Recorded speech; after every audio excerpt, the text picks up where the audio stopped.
Bleh. Okay.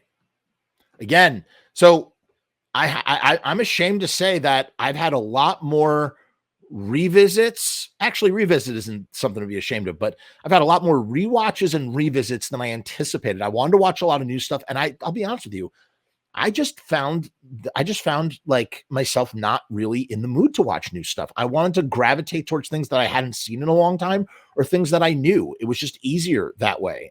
Case in point, C.H.U.D 2, Bud the C.H.U.D, directed by David Irving from 1989.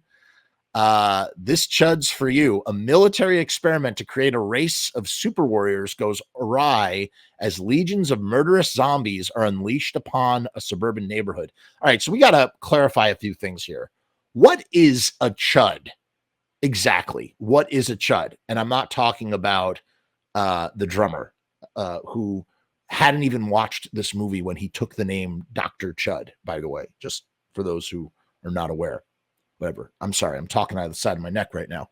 So what is a C.H.U.D? Because in the original C.H.U.D, a C.H.U.D is like a mutated,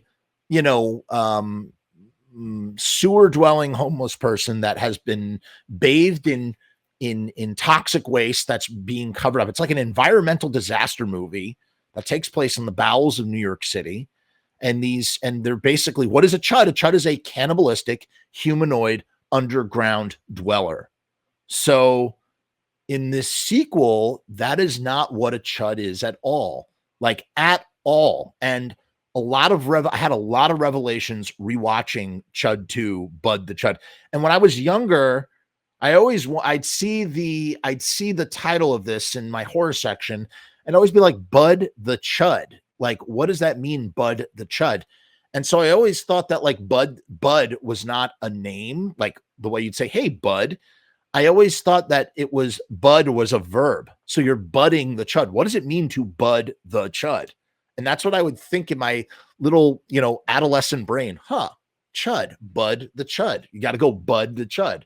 Bud the C.H.U.D. I'm gonna bud, C.H.U.D, bud. Okay, so in the sequel, though, C.H.U.Ds are not cannibalistic humanoid underground dwellers. I mean, in the original movie is like the tone is like way serious, and Daniel Stern's in it, and John Hetter's in it, and it is, and even a cameo from John Goodman. He plays a coach in a diner at the end. These things are really nasty, gross-looking monsters that eat people and rip them to shreds, and it's really gnarly, and it's like got this really sort of sick kind of almost borderline body horror sort of feel to it. And the reason why I say that is because these people, they turn into these horrendous things that then eat other people. It's just, you really do not want to like run into the C.H.U.Ds. And there's a great like reference from The Simpsons where Homer talks about going to New York City, falling into a manhole and going, that's when the C.H.U.Ds got me. And it's just such a great little reference to C.H.U.D. So this is an example of a script that had enough in common where the producers or somebody were like, either one or two things happened. One, they were like, I mean, why am I asking you? I mean, why am I surmising? Let's just look at the Wikipedia and see what it says there. I mean, why am I even trying to pretend like I might know what I'm talking about? Let's see if the production, it is a loose sequel to C.H.U.D, mostly in name, though. The ties do carry into the dialogue and plot. So I think that in the first film, C.H.U.D stands right. It's not carried over. The film was written by Ed Nahak, who previously had written Honey, I Shrunk the Kids, which is interesting because, there's another connection. That is crazy. So there's the Brian Usna connection. That's crazy. All right, we're going to talk about this in a second. This is going to be really, this is going to blow your minds now. I mean, I'm getting to the inside of this conspiracy here. So Honey, I Shrunk the Kids, the idea, the core, the seed, the concept, that comes from Brian Usna, right? That comes from Brian Usna and Stuart Gordon. They came up with Honey, I Shrunk the Kids.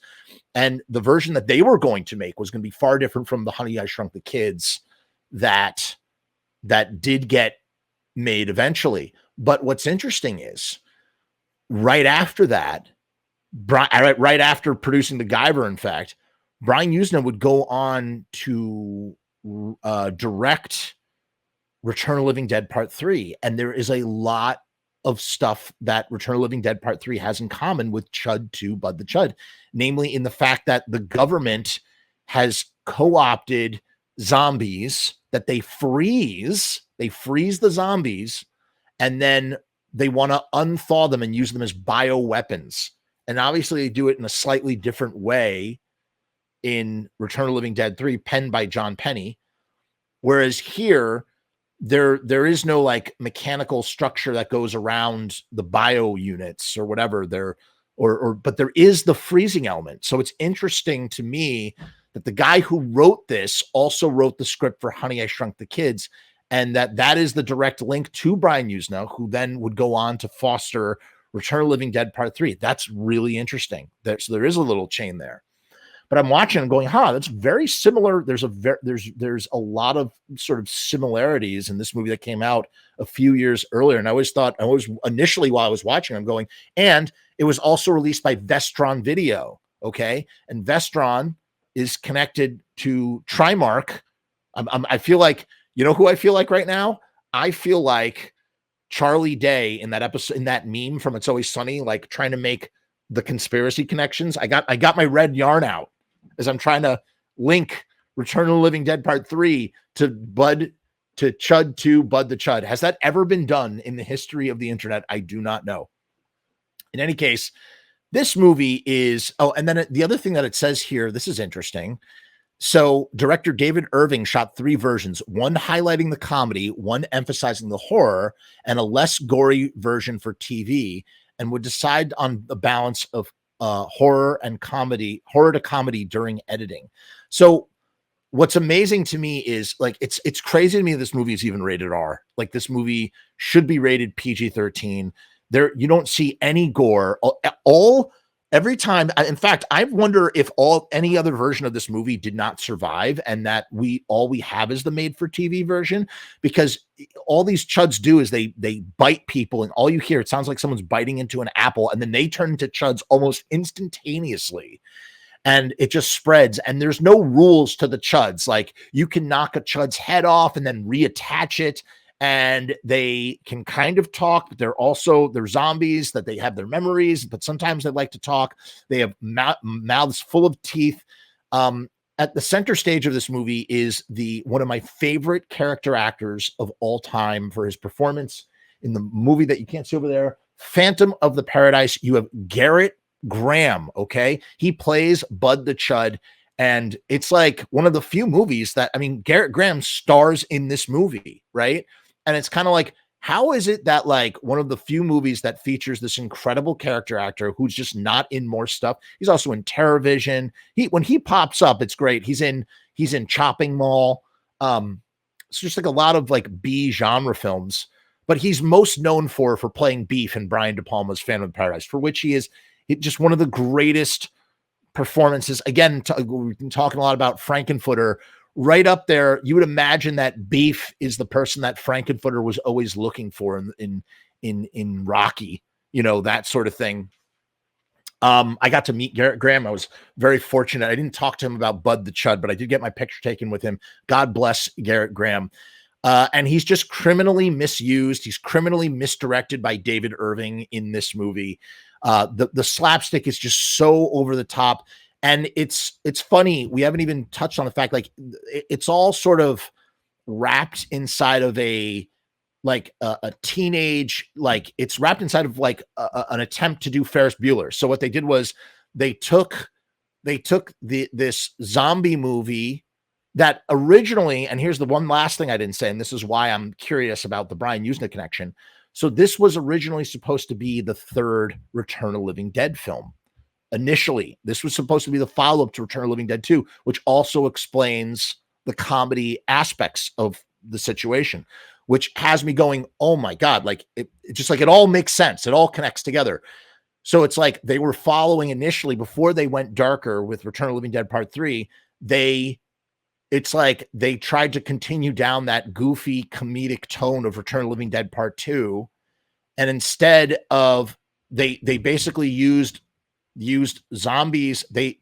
sorry, what I'm trying to say is they took the Ferris Bueller archetype 80s comedy and tried to infuse it with zombies. And that's literally what Chud 2 Bud the Chud is. And they took a title from another film to do that. So, but Chud 2 Bud the Chud is this weird Frankenstein situation. You can see here's your Ferris Bueller character. Here's the girl, I forget her name, his girlfriend, but they're not together. And then you have Cameron. This is Cameron, but Cameron ends up actually being the hero as our Ferris Bueller character, Steven. He gets bitten by a chud and turns into a chud himself. You also have Robert Vaughn and some great use of Foley, the Foley footsteps. This is at like the height of like every footstep needs to have a proper Foley. And they're so unrealistic sounding.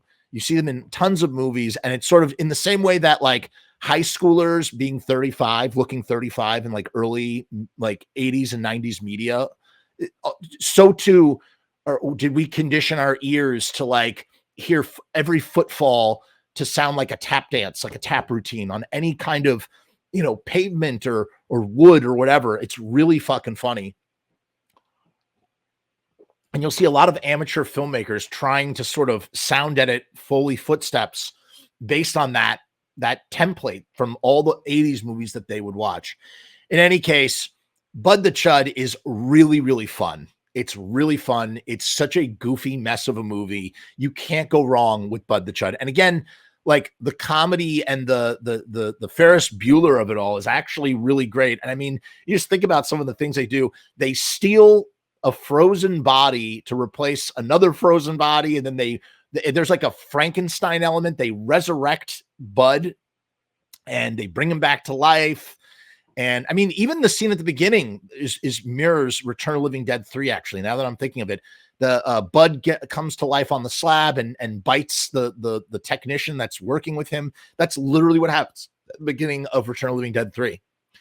So to sum up this incredibly messy, incoherent review conversation about Chud 2 Bud the Chud, if you've never seen it, watch it. I've already spoiled the movie. The way that they figure out too, it's funny, they use electricity to, you know, just like in Return of the Living Dead 2, they use electricity to first you have to freeze and then electrocute the chuds in order to make them explode.